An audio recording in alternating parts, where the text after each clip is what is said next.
민주당 김영남 전 의원 그리고 홍석준 국민의힘 전 의원과 함께하는 정치적 만남 축구 정만추 지금부터 시작합니다. 안녕하세요. 안녕하십니까? 네, 안녕하세요. 근데 두 분이 거의 맞추셨어요. 저희가 이제 지난주 방송 클립 찾아봤거든요. 자, 김용남, 이진숙은 정리, 강선우는 점점점점 괄호 말 안 하려고 하다가 가로 닫고 인사권자 고민 클듯. 거의 맞췄는데요. 홍석준, 이진숙은 반드시 정리, 강선우는 세모. 두 분이 거의 비슷한 얘기. 이 정도면 다 맞춘 거예요. 왜냐하면 최종적으로는 정리는 됐지만 정리 안 하려고 그랬잖아요. 처음에는. 그러니까 지난 주말에 이준숙은 후보자에서 바로 정리가 됐고 강선우 당시 후보자는 이제 임명 수순으로 가다가 이제 며칠 더 걸렸죠. 그러니까 인사권자 고민 클듯도 맞고 세모도 맞고. 그러니까 이제, 맞죠? 사실은 이제 문제는 강선 후보자의 갑질과 거짓 해명이 더 심각하지만 지금 이재명 대통령 인사 스타일상 본인과 친하거나 본인과 어떤 관계가 있는 사람은 뭐 끝까지 가려고 하는 그런 게 강하죠. 지금 새롭게 또 임명된 김의겸 또 새만금 청장이라든지 최동석 인사처장 같은 경우도 정말 뭐 화려한 어떤 그런 문제되는 발언, 상상을 초월하는 그런 발언이 많았음에도 불구하고 임명을 하는 그런 걸 보면 강선우 후보자도 끝까지 갖고 가려고 했는데 더 이상 갖고 가지 못한 여러 가지 문제가 저희들 지난주 방송한 이후에도 계속 터졌지 않습니까? 아니 근데 언론 보도 보니까 강선우 후보자가 사퇴문을 SNS에 올리기 약 1시간 전에 대통령실에 사의를 전달했고 이건 뭐 누구나 다 그렇게 하겠죠. 강훈식 비서실장은 대통령에 보고했는데 보고를 받은 대통령은 별다른 말이 없었다는 게 강유정 대통령실 대변인의 말이었거든요. 그러면은 대통령이 오케이 했다는 거라고 이해해야 되는 거죠. 강 의원 그러면 안 돼 이게 아니라 별다른 말이 없었다는 얘기죠. 그렇죠. 별다른 말이 없다면 본인이 자진 사퇴하겠다는 거에 대해서 대통령이 별다른 반응을 안 했으면 그거는 이제 사실상 그 오케이죠. 그러면 사실상 지명철회 이렇게 이해해도 되는 거예요? 이런 경우에는? 아니 근데 지명철회를 먼저 한 건 아니고 대부분 그래서 앞에서 사실상 이렇게 붙이잖아요. 후보자가 자진 사퇴하겠다는 의사를 전달을 한 것이고 그거를 일종의 인사권자로서 수락한 형태니까요. 아니 근데요. 앞서 송은석 비대위원장도 얘기했지만 윤리위에 제소하고 뭐 의원직 사퇴 이렇게 얘기하잖아요. 국민의힘에서. 근데 이게 일각에서는 아니 뭐 장관 안 했으면 됐지 뭐 이게 뭐 그래도 뭐 지역민이 뽑아줬는데 뭐 다음 선거 때는 모르겠으나 의원직 사퇴까지 할 일이야? 이런 시각도 있거든요. 어떻게 보세요? 국회 윤리위에 뭐 여러 가지 안으로 이제 제소가 되지 않습니까? 뭐 김남국 전 의원에도 뭐 코인도 그렇고 그런데 지금 강선우 의원 관련해서는 저는 국회를 위해서나 또 민주당을 위해서 윤리위원회 당연히 제소를 해야 된다고 봅니다. 왜냐하면 지금 많은 국민들이 국회의원들은 저런 식으로 보좌관들에 대해서 갑질을 하는구나 이런 어떤 인식이 굉장히 지금 이제 확산되고 있지 않습니까? 그리고 특히 민주당으로서도 이번 기회에 조금 이제 심리를 할 필요가 있는 게 강선우 의원 때문에 지금 민주당이 지금 갑질당으로 지금 이제 변모가 됐어요. 왜? 지금 여의도 뭐 대나무 숲이라든지 이런 데서는 만약에 강선우에 대해서 임명을 하게 되면은 다른 어떤 의원들에 대한 어떤 갑질도 강선우보다 더 큰 갑질도 계속해서 터뜨리겠다고 이렇게 했고 사실 그게 결정적으로 자진 사퇴의 어떤 형식을 빌린 어떤 낙마의 가장 큰 원인이 됐기 때문에 저는 민주당으로서도 윤리위원회 또 심사를 정말 심사숙고해야 된다고 봅니다. 저런 게 이제 전형적으로 오버하는 거예요. 가만히 있는 게 최선인데 오버를 하는 거죠. 사실은 강선우 전 후보자의 경우에 갑질 의혹이 일었고 국민 여론이 안 좋았던 것도 사실입니다만 글쎄요. 그게 어떤 범죄가 됐는지는 모르겠어요.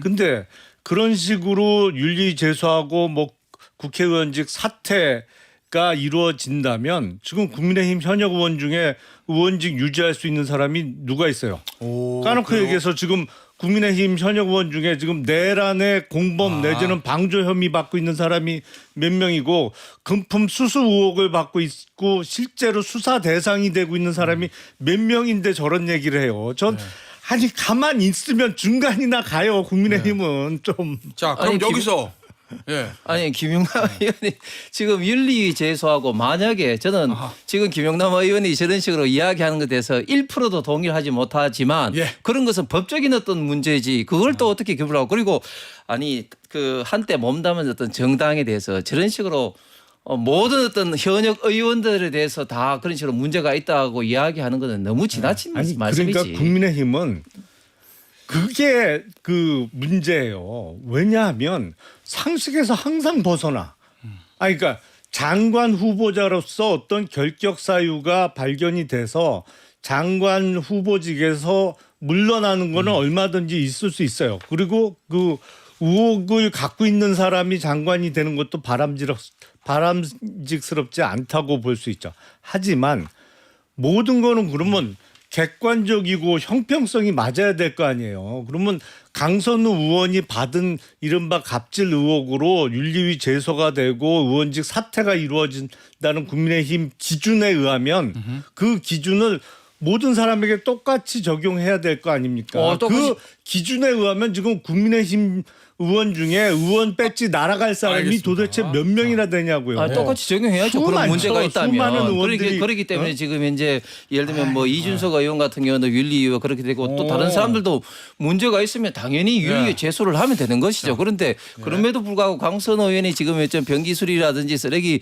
분리수거라든지 등등등 그리고 거짓 해명 뭐 등등등에 대해서 윤리위에 그것이 제소되더라도 반드시 의원이 사퇴가 되는 것은 아니고 그럼 제소 안 한다는 것 자체가 문제되는 거 아닙니까? 알겠습니다. 아니, 자, 그 근데 기준에 의하면 조금 전에 출연했던 송원석 비대위원장은 그러면 의원직 유지가 가능했습니까? 그 기준에 의하면? 예. 그래서 탈당을 했고 사죄를 했고 아니 본인에게 다 의원직 됐죠. 유지가 가능했었냐고요.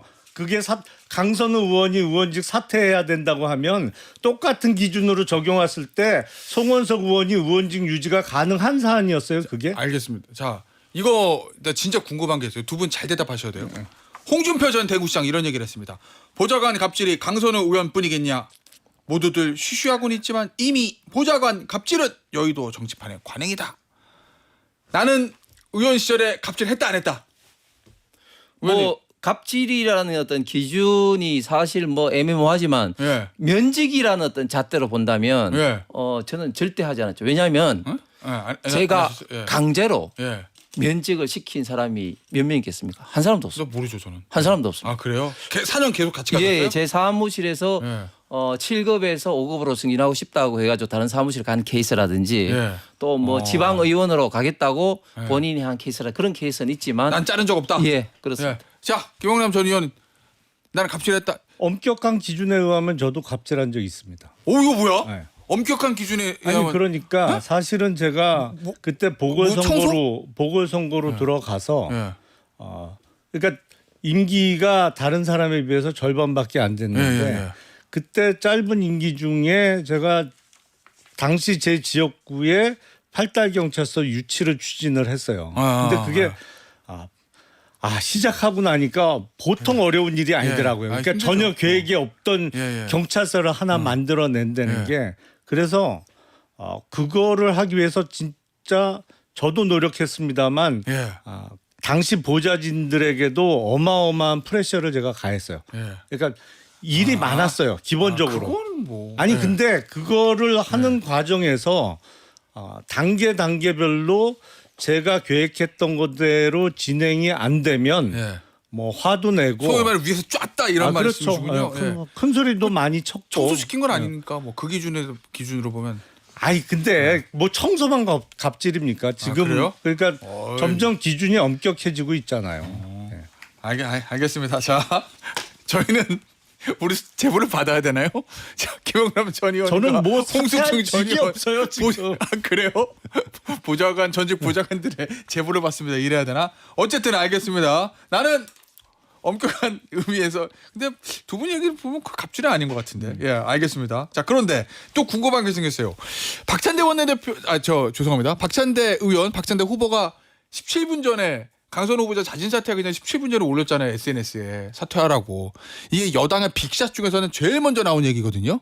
다들 뭐 아무 얘기 비공개에서는 어떻게 했는지 모르겠지만 공개적으로 이거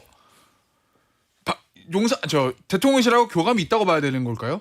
아니면은 우연히 이게 맞아 들어간 걸까요? 저는 당연히 교감이 있다고 봅니다. 네. 왜냐하면 이게 결정 발표되기 전에 당연히 이제 그 당 대표 후보들한테 네. 기뜸을 좀 했을 거고 그 기뜸의 주체가 뭐 김병기 원내대표인지 아니면 대통령실인지는 뭐 지금 이야기는 조금 뭐 갈릴 수 있는데 예. 이것을 이제 당연히 이제 후보들 정청래 박찬대 후보들이 이제 알았을 거고 예. 이것을 이제 정청래 의원 같은 경우는 뭐 이것을 뭐 외부적으로 표현하지 않았는데 예.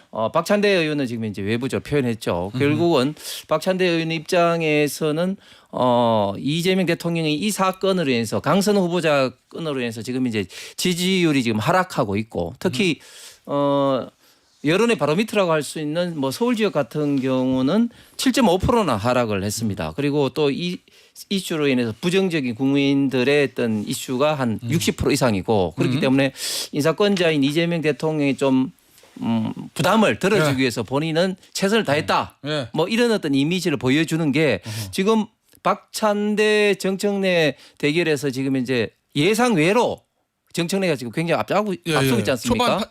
초반 장세 네. 그렇기 때문에 이것을 뭔가 좀 분위기를 바꾸는 어떤 터닝 포인트로 이런 것을 생각하지 않았나? 이거 전당대 영향이 있을까요? 큰 영향 없을 것 같은데요. 오히려 예. 글쎄요. 지금 그 민주당의 전당대 룰에 의하면 물론 국민의힘보다는 여론조사 반영 비율이 조금 높습니다만 그래도 당원, 권리당원들의 비중이 크잖아요. 맞아요. 근데 권리당원들은 거의 찍을 후보들이 정해져 있는 경우가 많단 말이에요. 그리고 이번에 17분 전에 뭐 소셜 미디어를 통해서 박찬대 후보가 올린 거는 오비일학의 가능성이 높고 만약에 사전에 어떤 얘기를 들었다고 하면 명심은 나에게 있다 뭐 이런 얘기 하고 싶은 거 아니에요? 대통령실보다는 오히려 당내일 가능성이 높죠. 그러니까 강선우 후보자가 예. 자진 사퇴 의사를 대통령실에 전하면서 적어도 원내대표나 그 당 지도부에게는 그런 예. 취지를 얘기했을 거 아니에요. 내가 자진 사퇴하겠다. 뭐 예. 그러면서 대통령실에 이야기하겠다 내지는 이야기했다라는 얘기를 원내대표나 당 지도부에는 전달했을 거고 만약에 사전에 알았다고 하면 그 루트일 가능성이 더 높겠죠. 알겠습니다. 야당 얘기해 보겠습니다. 남 걱정할 때 아닙니다, 의원님 지금. 이게 말입니다. 전국 지표조사 MBS, 엠브레인 퍼블릭, 케이스텍 리서치, 코리아 리서치, 한국 리서치 21일부터 23일 정당 지지도 조사. 자세한 거는 중앙선거 여론조사 심의위원회 홈페이지 참조. 100% 전화 면접, 무선 전화 면접 조사. 자, 그런데 더불어민주당 43, 국민의힘 17. 이거 어떻게 하실 거예요? 무슨 양주 숙성 기간도 아니고 말이에요. 17. 이게 상당히 좀 심각하죠. 네. 아무리 이제 이재명 대통령 현임문 기간이라 하더라도 네. 사실 정당 지지율이 이렇게 하락하는 경우는 잘 없는데 그만큼 헌임문 기간 이외에도 당내 가장 문제점이 많다는 것을 상징적으로 나타내는 것이고 예. 그러면 무엇이 가장 문제냐? 저는 예. 두 가지로 봅니다. 첫 번째는 지금 야당으로서 본질적인 어떤 일을 하지 못하고 있다. 이재명 정부에 대한 어떤 합리적인 어떤 견제와 그리고 대안을 제시하지 못하고 있다는 거 하고 또 두 번째는 대선 패배 이후에 어떻게 보면 좀 국민이 원하는 계획 혁신을 좀 하는 모습을 보이지 못하고 굉장히 좀 자중질환을 좀 하는 모습들. 그래서 그런 것들이 뭐 국민의 어떤 일반적인 중도층의 어떤 생각은 물론이고 지지층으로부터도 아이고 아직까지 국민의힘은 대선 패배 이후에도 정신을 못 차리고 있구나. 뭐 이런 어떤 인식을 좀 강하게 받고 있기 때문에 이런 어떤 저조한 지지율로 나타나고 있는 것 같습니다. 국민의힘의 결정적인 위기 원인은 대선 패배라기보다는 몇 달 더 거슬러 올라가죠. 사실은 몇 년 전으로 거슬러 올라가야 되는데 누적됐다가 결정적으로 작년 12월 3일에 벌어졌던 내란과 관련해서 입장이 불분명하거나 아직도 윤석열 김건희 부부와 동조하는 듯한 그 세력이 상당 부분 있는 것이 위기의 근본 원인이에요. 이거를 싹을 잘라내야 살아날 수가 있는데 이게 안 되고 있단 말이죠. 그러니까 사실은 지지율 뭐 2주 전 전에는 제 기억으로는 19%를 찍었던 것 같은데 예. 그리고 이번에 17%가 나왔잖아요. 글쎄 여기서 15% 아니면 더 낮아지지 말라는 법도 없어요. 그런데 이 정도 상황이 벌어졌으면 진작에 적어도 윤석열 김건희 부부와는 절연을 하고 예. 깔끔하게 그리고 진정으로 사과하고 이제 바뀌겠다는 뭐 적어도 그런 퍼포먼스라도 해야 되는데 그것도 안 되고 있잖아요. 그러면 제가 보기에는 이른바 양당 구조가 다음 총선을 기점으로는 깨질 수도 있는 거예요. 제3의 세력의 부상 가능성이 있어요. 정말 이런 식이라면 국민의힘이. 의원님 뭐가 반등을 해야 되잖아요. 뭘 계기로 전당대회 끝나면 나아집니까? 뭐 저는 전당대회를 통해서 예. 저는 이제 반등의 계기가 좀 충분히 이제 있을 수가 있다고 생각합니다. 왜냐하면 지금 민주당이 이야기하는 것은 전혀 말이 안 되는 거예요. 왜냐하면 전혀. 예, 전혀 말이 안 돼. 왜냐하면 지금 국민의힘 지지율이 대선 국면에서는 민주당하고 거의 엇비슷하기까지도 올라갔었어요. 그런데 대선 이후에 이렇게 급격하게 떨어진 것은 민주당의 어떤 그런 분석은 전혀 사실이 아니고 지금 윤석열 대통령과의 절연을 자꾸 이야기하는데 이미 윤석열 대통령은 탈당하고 지금 감옥 구속돼 있는 상황에서 그런 어떤 절연의 어떤 필요성 존재 자체도 저는 많이 이제 없는 것 같고 이제 문제는 제가 아까 말 지금 당 자체가 아직까지 중심을 못 잡고 소용돌이 속에 있습니다. 이렇게 가운데 이제 국민의힘 전당대회에서 나름대로 치열한 논쟁 끝에 앞으로 어떻게 갈 것인지 특히 지금 국민의힘의 가장 큰 문제는 뭐냐면은 의원들이라든지 당원들이라든지 뭐 이런 어떤 사람들에 대한 어떤 합리적인 어떤 평가라든지 기준이라든지 이런 걸 통해서 앞으로 어떻게 당을 관리하고 공천하고 이런 어떤 부분에 대한 어떤 시각차가 너무나 어떤 존재하는 이런 상황에서 당 대표가 전당대회를 통해서 비전을 제시하고 또 선출된 이후에 이제 이런 것들을 이제 개선하려는 그런 것들이 있으면 저는 분명히 이제 반등은 이제 시작할 거라고 생각합니다. 자, 그런데 전당대회에 김문수 전 후보는 나온다는 거고 그렇죠. 출마 선언했죠. 예.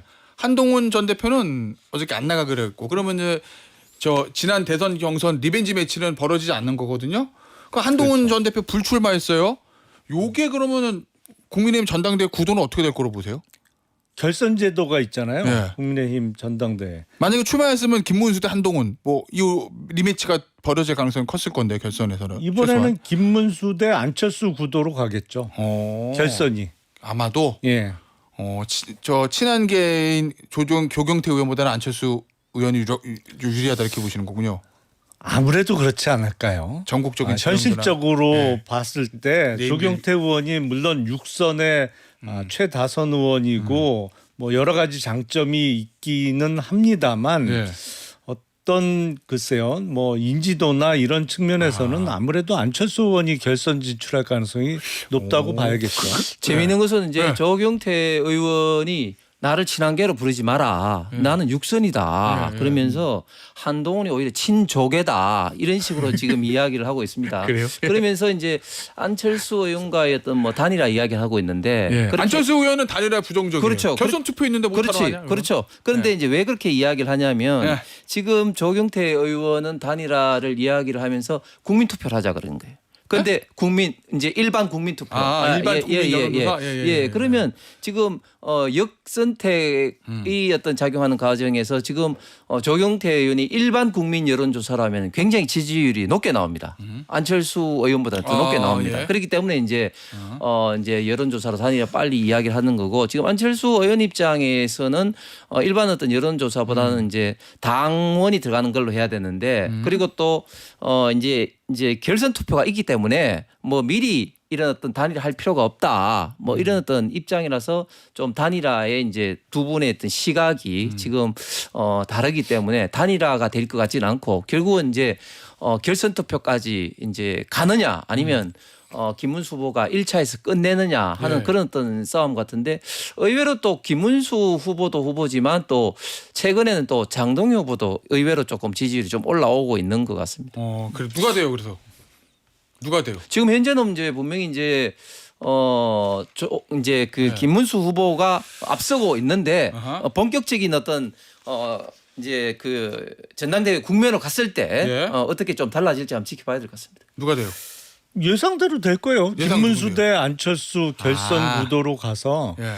지금 상황이라면 김문수 후보가 유리하죠. 예. 근데 글쎄 지금 특검 수사와 관련해서 네. 뭔가 더 충격적인 게 나오고 국민의힘 당원들이 사실은 기본적으로는 대부분 체제 순운형의 분들이 많아요. 예. 하지만 가끔 뒤집습니다. 지난번에 대통령 후보 그 등록일 직전에 예, 예, 예. 엎은 게 예, 당원들이 당원- 엎었잖아요. 예. 그 당원들이 가끔씩은 엎어요. 아. 참다 참을성들은 대단히 많으신 예. 분들인데 이건 너무한 거 아니냐 이렇게 되면 예. 임계점을 넘는 순간에 한 번씩 뒤집어요. 그래서 그런 어떤 상황이 벌어지면 안철수 의원의 당선 가능성도 있는데 기본적으로는 김문수 후보가 유리한 구도에서 전당대회가 치러진다고 봐야겠죠. 그 왜 어제 동아일보인가요 보니까 안철수, 한동훈, 유승민, 오세훈 뭐요 네. 반 이거 뭐라고 그러더라 반 탄핵 연대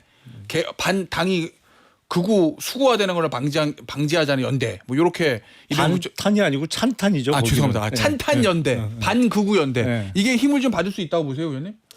저는 그렇게 큰 힘은 받지 못할 것 같습니다. 그래요? 왜냐하면 네. 지금 오세훈 시장 같은 경우는 물론 뭐 정치적 영향력은 있지만 예. 뭐 그렇게 직접적으로 개입할 수 있는 상황도 아니고 유승민 전 의원도 예. 입장이 좀 그렇기 때문에 뭐 큰 영향을 발휘하지는 못할 것 같습니다. 알겠습니다. 자, 속보가 하나 들어왔어요. 김건희 특검이 윤석열 전 대통령 부부의 사저인 아크로비스타 압수수색을 시도 중이다. 이렇게 보도가 돼 있고 또 하나 김성교 의원실을 지금 압수수색 진행 중인데 양평 관련해서 문서 자료하고 PC 내 파일을 확보 중이라고 해요. 지금 들어온 속보 이건데 제가 봤을 때는 아크로비스타 시도 중은 제가 알기로는 아마 김건희 여사가 본인의 변호인 3명 중에서 특정 변호사가 있을 때만 압수수색을 받고 싶어 하는 걸로 알고 있거든요. 그래서 아마 그 변호사가 오기를 기다리고 있는 게 맞을 겁니다. 이건 제 예상이 맞을 거예요. 그리고 김석기 의원실은 들어와서 예, 압수를 하고 있다는 거고 어찌됐건 이게 그러면 김건희 특검 굉장히 빨리 움직이는 건데 하나만 의원님한테 물어볼게요. 오후 6시 전에는 조사 종결해달라. 나중에 또 올게. 근데 되게 이제 이런 유명한 사람들 한 번에서 다 받고 싶어 하잖아요. 예. 근데 나중에 또 올 테니까 6시 전에 집에 갈래. 이거는 왜 그런 걸까요? 그 특검에 의해서 구속영장이 법원에 청구됐을 때 영장 재판에서 기각을 받아내기 위한 전략이죠. 아, 나 출석 열심히 한다? 그렇죠. 매번 꼬박꼬박 출석했다. 지금 예. 김건희 측 주장대로 하면 예. 거의 2달여에 걸쳐서 16번 이상 출석을 해야 돼요. 아, 그렇잖아요. 그래요? 혐의가 그러네. 16개인데 적어도 네? 한 번 출석했을 때 하나의 혐의에 대해서만 조사받겠다. 그것도 6시 전에 끝내달라. 그러면 적어도 그것도 사나흘에 무슨 휴식 시간 보장하면 알겠습니다. 그러면 나중에 법원 가서 꼬박꼬박 출석했으니까 기각해달라고 하겠죠. 알겠습니다. 여기서 마무리할게요. 정만추였습니다. 감사합니다. 네, 감사합니다.